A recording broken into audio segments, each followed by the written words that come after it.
Bonjour, bonsoir tout le monde. Bienvenue au podcast du Tour de la Charité. Voilà. Nous sommes actuellement là à Sans Souci, château de Sans Souci à Potsdam, en pleine préparation pour le Tour 2025 qui commence dans très exactement 4 semaines. Donc voilà quoi, on affûte un peu nos jambes et puis on essaie de partager avec vous un peu l'histoire, voilà, l'histoire du Tour de la Charité.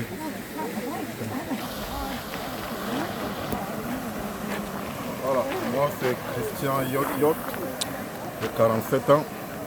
Je suis à Berlin depuis 1999, donc depuis 25 ans, à peu près, ouais, 26 ans pratiquement.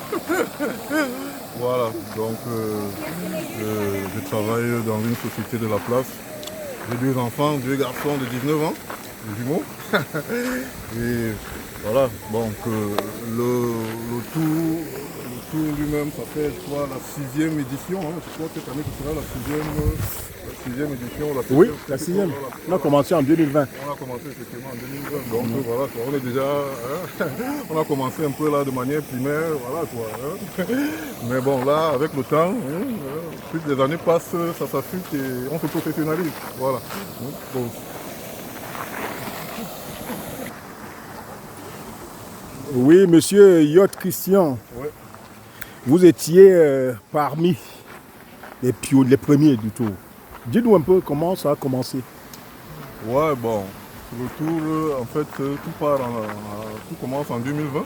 Mhm. Et 2020, bon, ouais, tout à fait de manière fortuite, comme ça, un peu par hasard. Hein. Bon, au départ, nous étions deux, donc toi et moi. Hein. Alors, on voulait aller Toi, aux c'est qui? États-Unis. Vous aussi. Bon, tu as le temps de te présenter, toi. Bref, voilà quoi, tout a commencé parce qu'on voulait voilà, quoi, préparer un voyage pour les États-Unis. Bon, on voulait aller en vacances tout simplement. Hein. Voilà. On avait déjà tout booké, tout calé et tout. Et puis, Corona est arrivé. Dedans, Corona s'y est mêlé. Et voilà quoi. Tout le monde entier s'est fermé. Bon, les États-Unis, je crois que j'étais les premiers à annoncer que bon, voilà quoi, chez eux, toutes les frontières, il n'y avait plus d'entrée, plus rien. Tout. Donc, voilà comment l'aventure des États-Unis prend l'eau. Bon, on se dit d'abord, ok, ce n'est qu'une partie remise. Bon, voilà quoi, puisque bon, c'est une épidémie, machin et tout. Bon, au départ, personne ne sait ce que c'est, mais bon, on se dit que ça va passer. Donc, on pense encore que bon, voilà quoi. Mais plus le temps passe, plus on se rend compte que non, ça perd du. Et après, on se dit, mais bon, voilà quoi.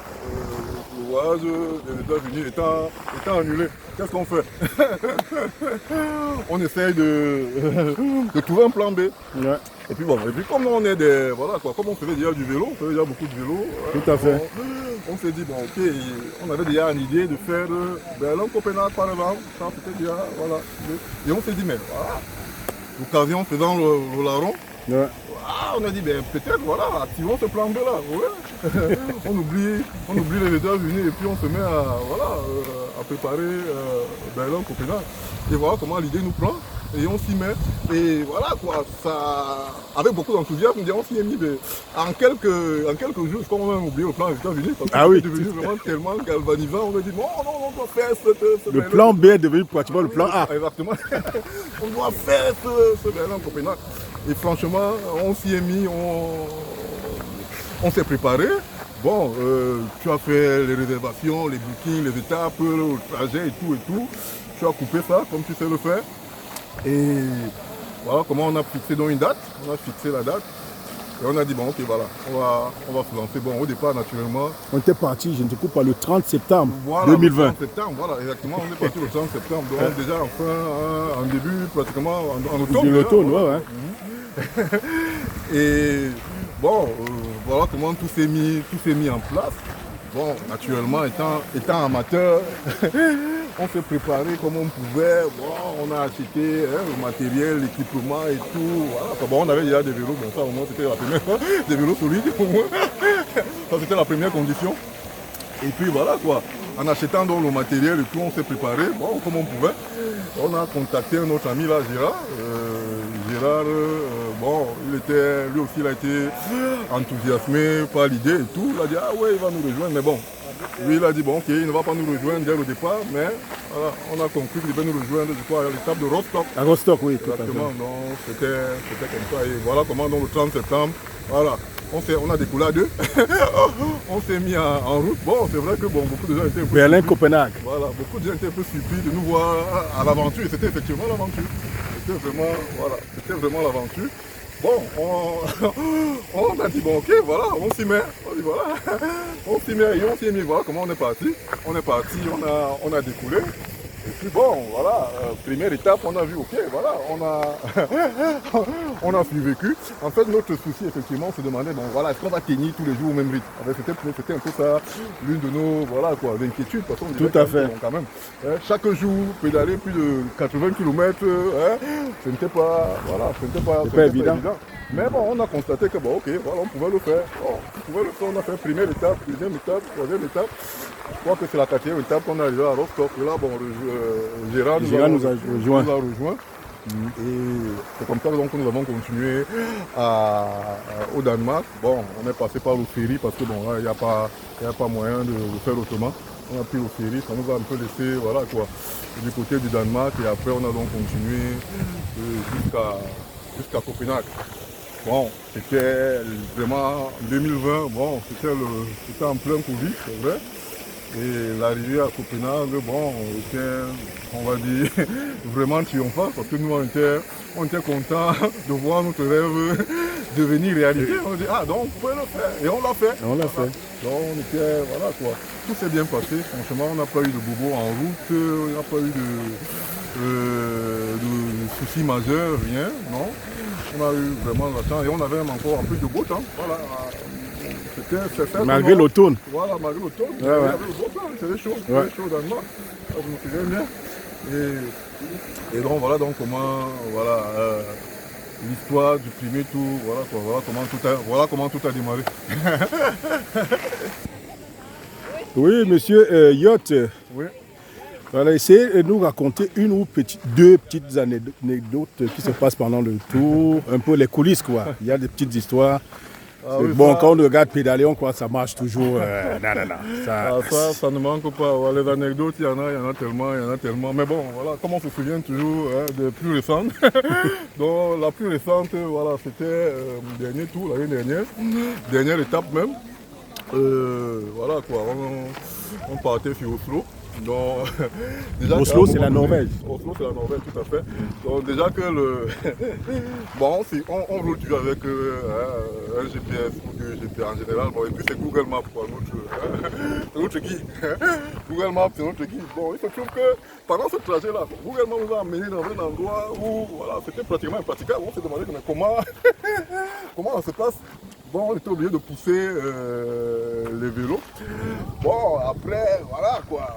Il y a notamment le frère Gérard qui dit oh, comment tu l'amènes ici? Je lui dis mon ami, c'est Google, c'est pas moi. C'est Google. Donc, voilà. Bon, et après, voilà quoi. Bon, on a continué. Et il se trouve que bon, on est à 34 km de flot. Bon, on devait bifurquer. Si je me souviens bien, je crois que c'était à gauche. Bon, Gérard aussi, il avait son GPS qui était allumé. Donc, il dit non, on doit aller de l'autre côté, on doit aller tout droit. Bon, ok, bon, on s'est donc arrêté comme on s'arrête souvent. Parce que quand il y a discussion, quand il y a deux trajets, on dit bon, ok, on fait comment? Bon, Gérard, lui, il est d'avis que, voilà quoi, on doit le suivre, c'est-à-dire qu'on doit aller tout droit. Je dis non, normalement, je dis, mon avis me montre qu'on doit aller à gauche, ça c'est très clair. Bon, Gérard dit non, il discute, bon, voilà. Et bon, les gars, oui, Richard dit bon, ok, d'accord, bon, Gérard allait sûr de lui, bon, mieux on le fait. Bon, moi, qu'est-ce que je fais? J'ai éteint mon GPS, j'ai éteint mon avis. Et il a dit, bon, ok, là, on va suivre. Bon, on s'est mis derrière, là, allez, au fond. Bon, peut-être, c'est pas 200-300 mètres, voilà, premier vac-cassé. On dit comment vac-cassé en français? Cul-de-sac, le cul-de-sac. Voilà, le premier cul-de-sac. Ok. On fait demi-tour. On pédale. Je crois, je sais pas trop, hein, 1 kilomètre encore un peu là. Cul-de-sac.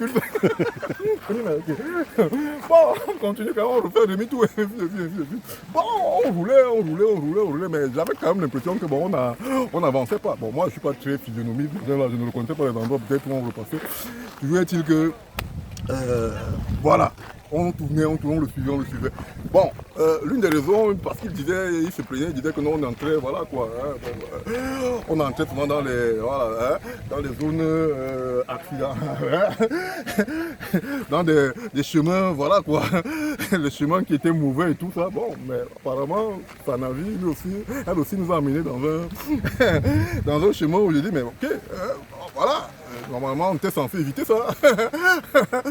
Bon, on continue, on le suivait toujours. En fait, tu veux dire que bon, on n'avançait pas. Bon, à un moment donné, quand même, après, je crois peut-être 30 minutes, hein, moi, je lui ai demandé que, mais, que ton kilométrage diminue. Bon, il ne m'a pas répondu, il a rigolé.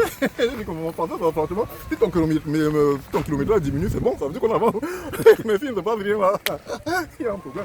Bon, on a toujours continué comme ça, quand même encore reparti, il ne m'a pas répondu, on le suivait. Bon, à un moment donné, bon, je crois que lui-même, il s'est rendu compte que bon, ok, on n'avance pas. Il a dit, bon, vraiment, est-ce que quelqu'un d'autre peut allumer son GPS? Bon, je rappelle que quand on s'arrêtait là pour discuter, on était à 34 km. Donc quand j'ai rallumé mon GPS, on était à 35 km. On avait reculé. Donc vous avez reculé, on a reculé pratiquement, pas pratiquement, on a reculé d'un kilomètre. Bon, j'avoue que on a mis les mains sur la tête, j'ai dit, mais c'est comment ça fait?